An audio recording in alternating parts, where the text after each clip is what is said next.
powerful strike on Iran, severely damaging its sensitive nuclear sites. In this strike, 3 of Iran's top military leaders were reportedly, including Chief of Staff Mohammad Bagheri, IRGC Commander Hassan Salami, and Operations Head Gholam Ali Rashid. Israel called it Operation Rising Lion, in which dozens of civilians, several Iranian scientists were killed, and hundreds injured, marking a major blow to Iran's military and nuclear program. Israel claims the strike aimed to stop Iran from becoming a nuclear power. Since the strike, Iran has been extremely furious. This was the biggest attack on the country since 1980. In response, Israel shut down its airspace, closed schools, and declared a nationwide high alert. Just hours later, Iran launched a powerful retaliation, firing hundreds of ballistic missiles at Israel. Within minutes, war sirens rang out across the country, creating a scene of fear and chaos. Iran named its operation True Promise 3. The ballistic missiles didn't strike all at once. They fell like heavy rain, wave after wave, refusing to stop. And now, it seems the countdown to World War III has begun. What do you think? Was Israel right to launch this strike, or has it opened the doors to something far more dangerous? Hey, this is Janetta. My goodness, what is going on today? Woke up the other day and they're talking about bombs flying from Israel into Iran. Child, are we up to it again and again and again? What's happening? I'm 82, and ever since I've been born on this planet, my country anyway has been fighting. 1943 in Japan, then Germany, then Korea. All those places, and then when I got to be a teenager, in fact, before I was a teenager, they went into, what's the name of that place? Oh yeah, Vietnam. I don't know how I could forget it. But let's talk about this kind of stuff and what's going on. Why are we fighting a war? Is it because we need money? What is it about Israel? Israel was given a chance to get through the Holocaust. They say the Holocaust. They were given a ship brought out of Germany into Israel. They've been in Israel and they've been fighting ever since they got to Israel and bringing havoc and hell over there. Now this is really something. So what is it? Is it a power play? What is it? Well, let's take it back. 1941 Japan? Huh? Why did they go in Japan? What happened? What was the reason Japanese were fighting with America? Is it the one we started? No, I don't think we started it, but we had something to do with it. Why Japan attacked Pearl Harbor? Back in the 1930s, Japan was quickly expanding. In the Southeast Asia wanted to secure the natural resources that mainland Japan didn't possess. In 1931, Japan invaded the Chinese province of Manchuria, very rich in coal, iron and oil. The next obvious step for Japan was the attack on the rest of China.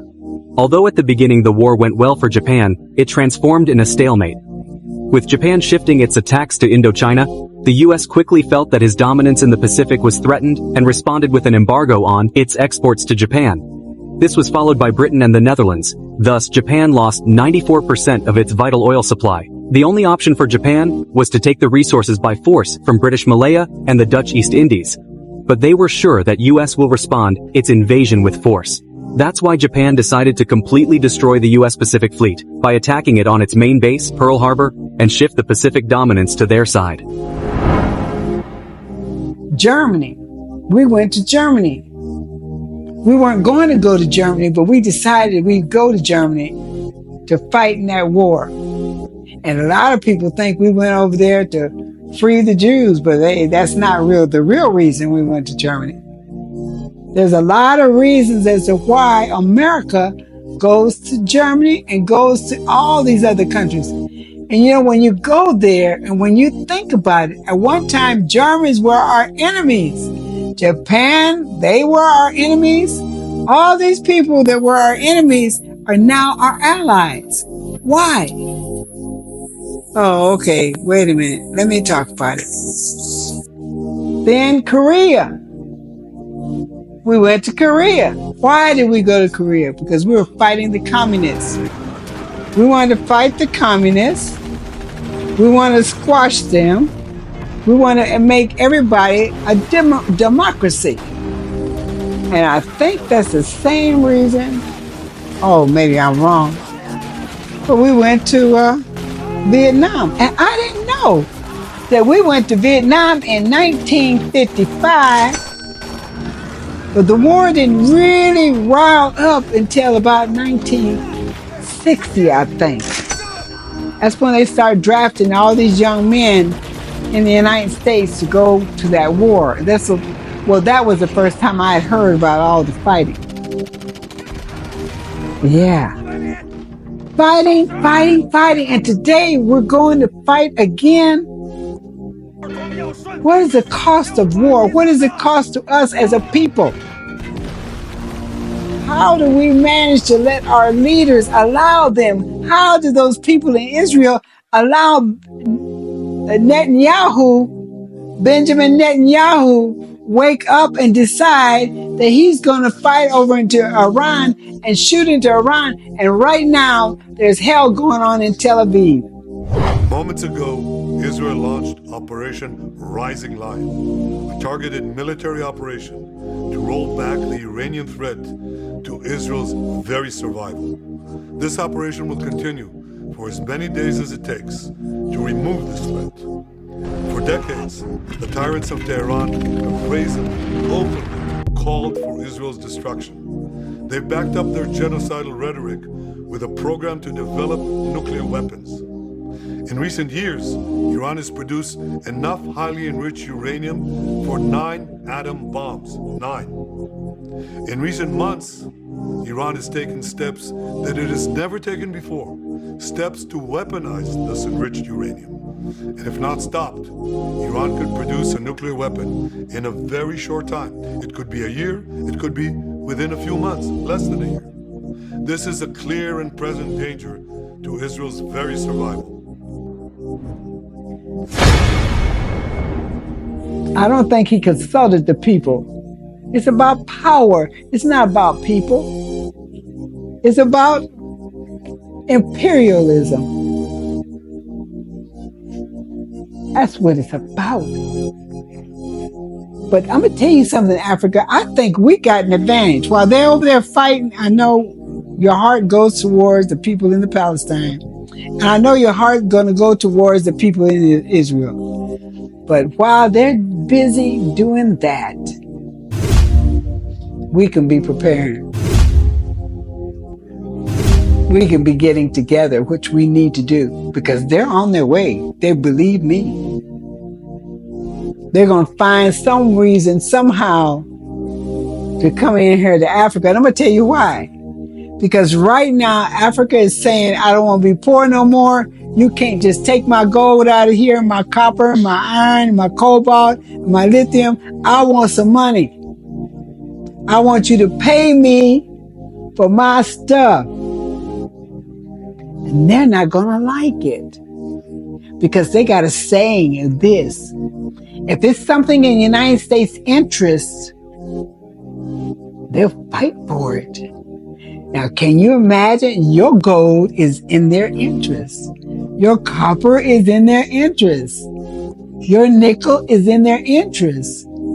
Your platinum is in their interest. Your cobalt is in their interest.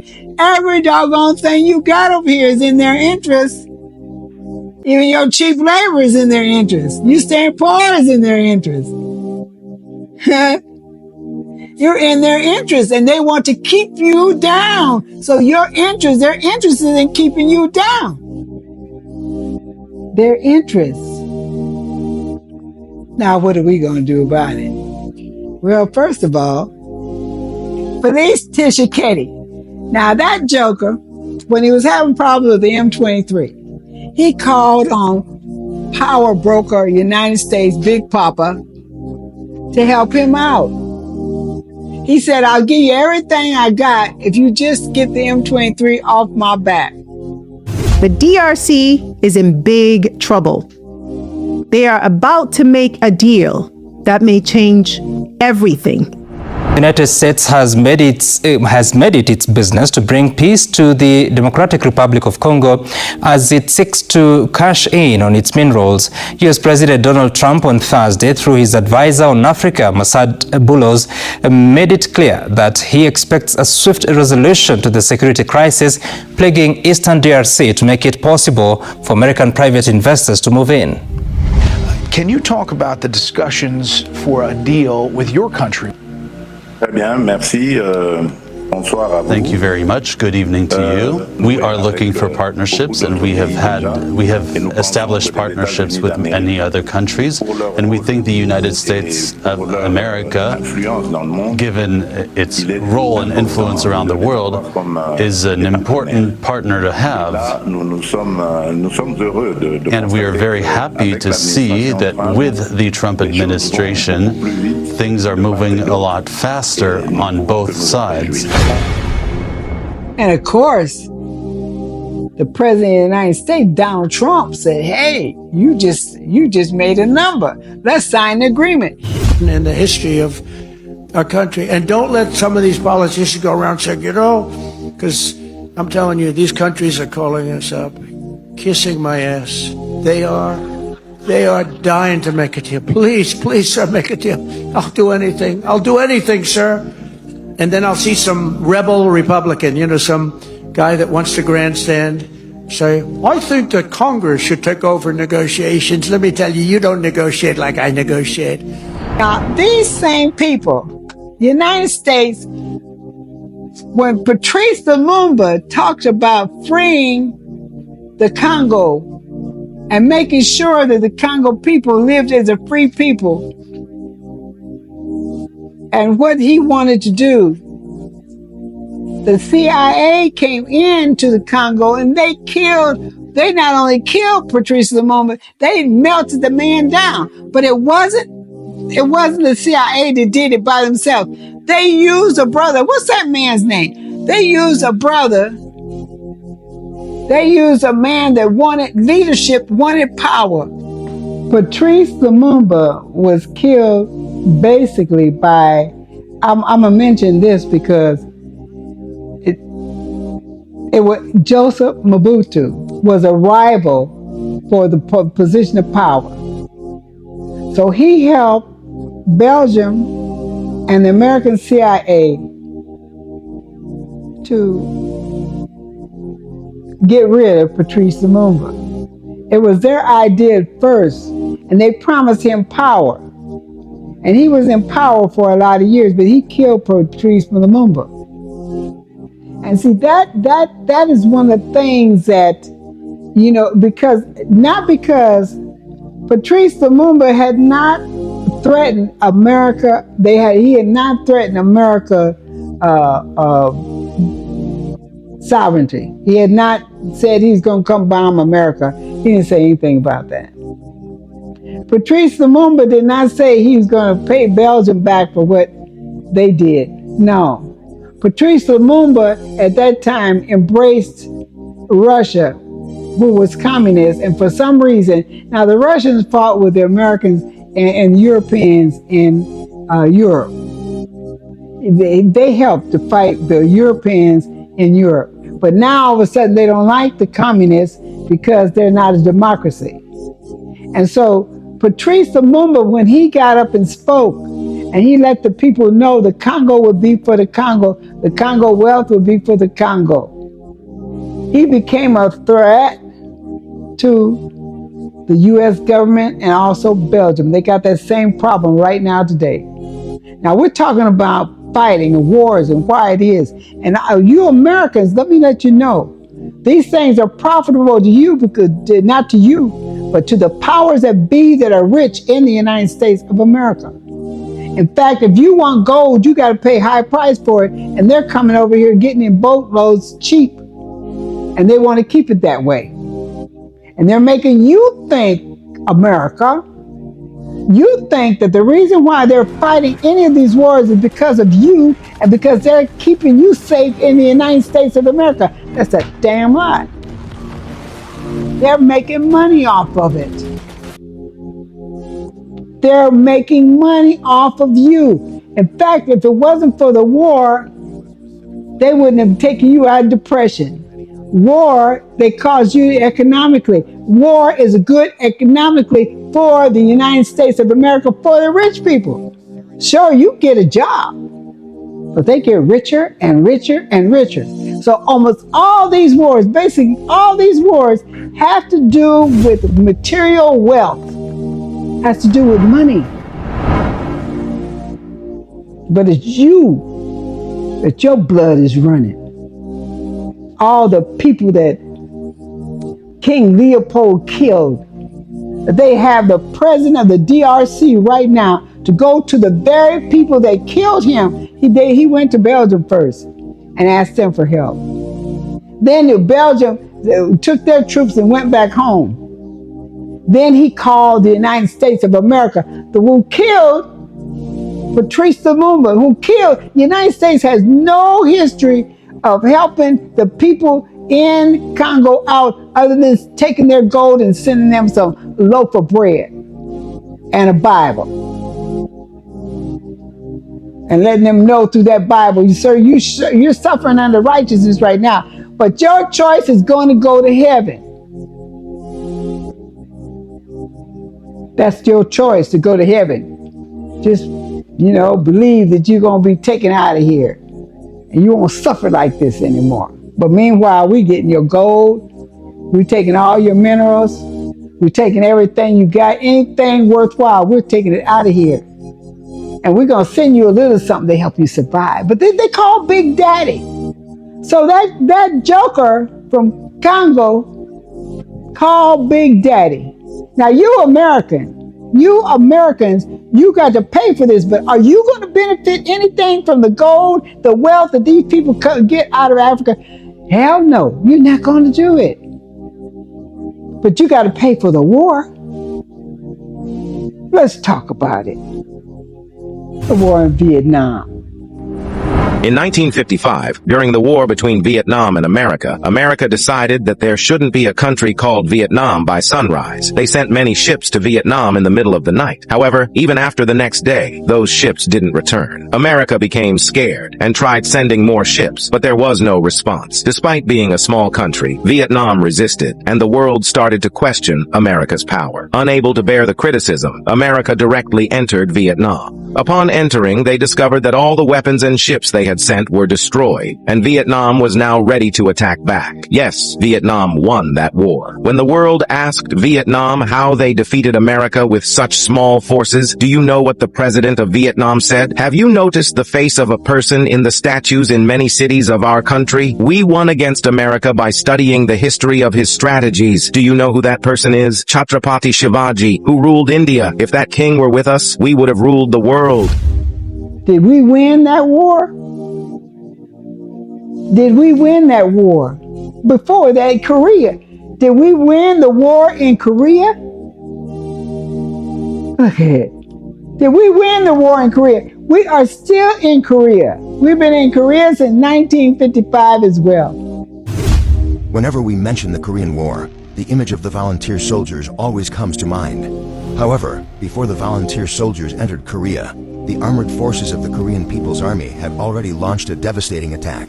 So what happened? On August 17, 1950, under the fierce assault of the Korean People's Army, the U.S. South Korean forces were pushed into a 10,000 square kilometers area near Bisan. Prior to that, the U.S. Army mainly used light tanks M2 and M for Sherman.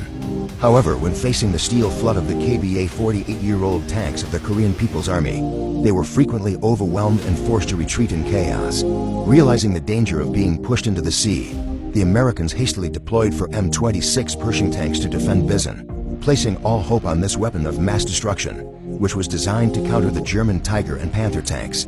By dusk, an emergency signal rang out over the radio, signaling that the armored forces of the Korean People's Army had moved out from Phi Phong DSN. Lieutenant Swit immediately gathered his soldiers, ready for battle. The logistics personnel rushed to refuel, working so forcefully that gasoline splashed everywhere. The 4 Pershing tanks were preparing to enter the first battle on the Korean Peninsula, facing the 41st Division of the Korean People's Army, those who had experienced the Liberation War and possessed strong combat capabilities. We went into Korea to fight the communists.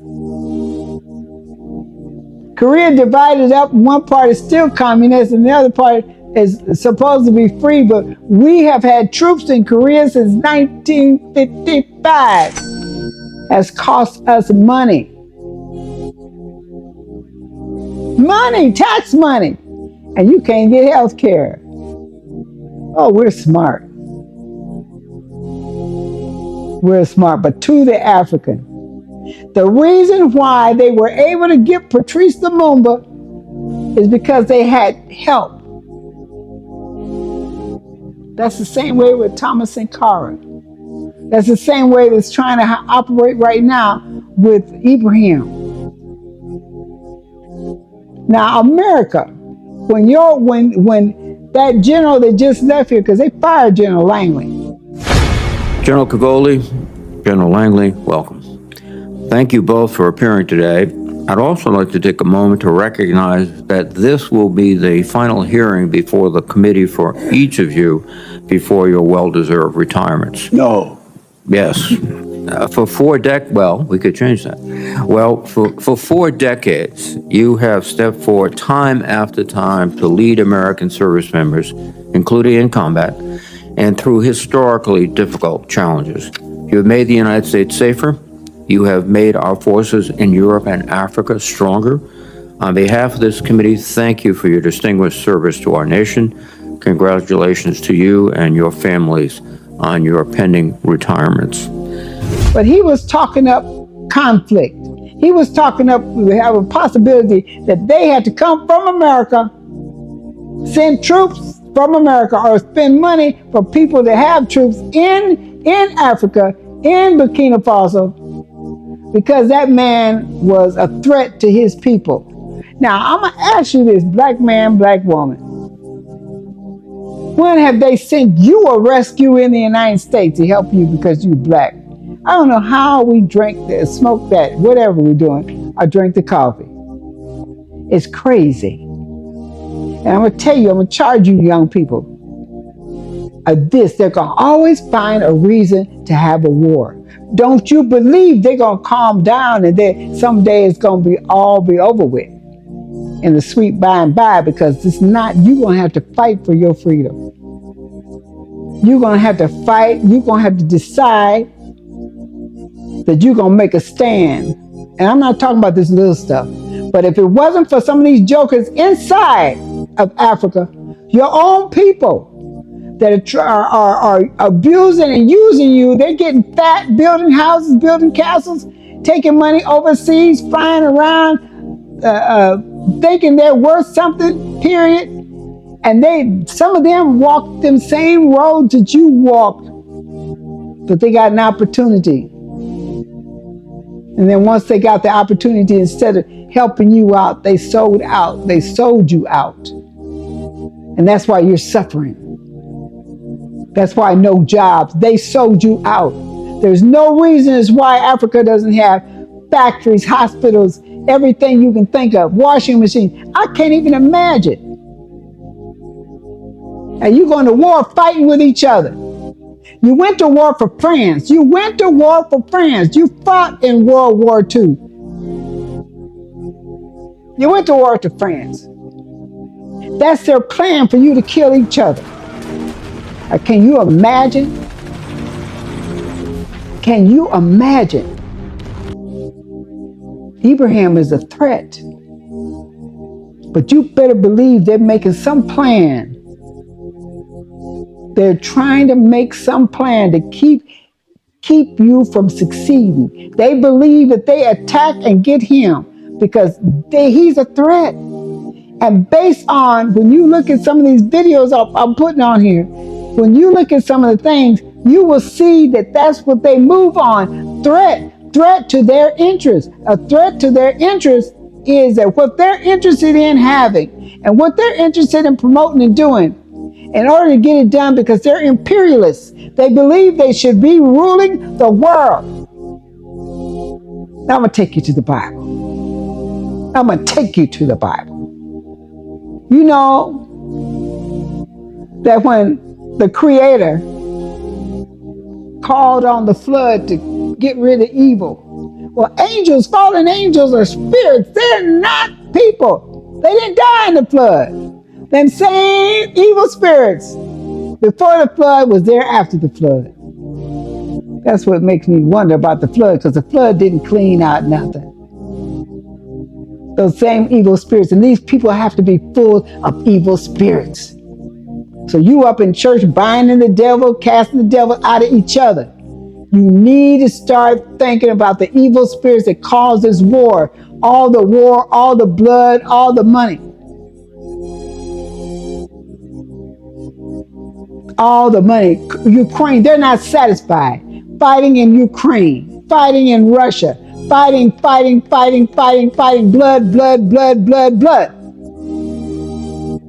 everywhere.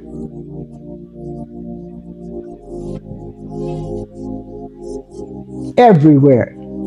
So these videos, it's going to show you. This thing going on in Iran today is a plot and a plan. This thing going on with Israel, you better believe it's a plot and a plan. The United States can act like they don't have nothing to do if they want to. But they're the ones sending the bullets. They're the ones building the airplanes. They're the ones. World domination, imperialism, they haven't given up the thought. That's all part of it.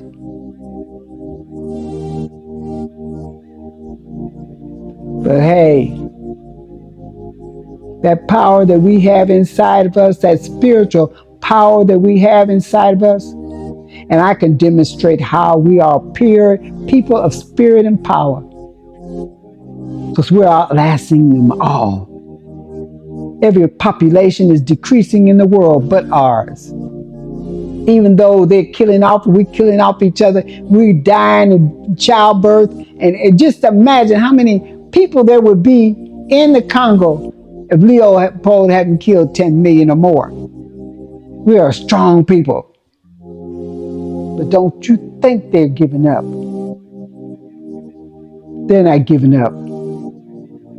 And you might not like Trump, but he has exposed a lot of things that you thought were okay. You thought the NGOs were your friends.